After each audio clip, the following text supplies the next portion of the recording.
Today I'm going to show you a recipe so good you will impress everyone. Here I have some flounder, really nice white fish. And what makes this recipe is not so much the fish, but all the fresh ingredients we're going to put in there. We're going to give it a really nice Mediterranean flair.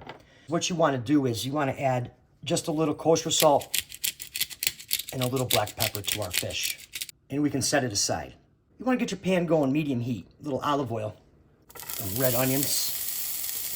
Just going to saute these for a couple minutes. Now some fresh garlic, cherry tomatoes. We're going to work this in here. Let these tomatoes cook down for a couple minutes. Once the tomatoes are soft, we're going to add some capers, a little black pepper, tablespoons of red wine vinegar,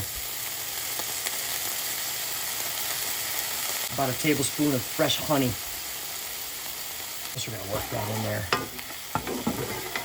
So after a couple minutes, just going to move everything aside here.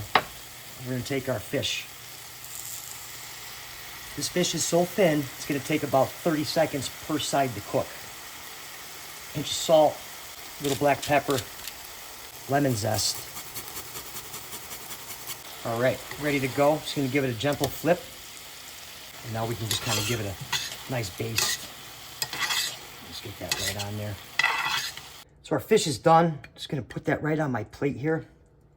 And then we're just going to take our tomato mixture and everything that we put together here right on top. A little fresh parsley. We're in business. I'm just going to hit this with a little extra olive oil right on the top there. This recipe came out amazing. The flavors that just incorporate, the fish is super flaky. You are going to love this recipe. Actually, everybody you cook it for is going to love it. And for another good recipe, be sure to watch the video that's on your screen right now, and I'll see you over there.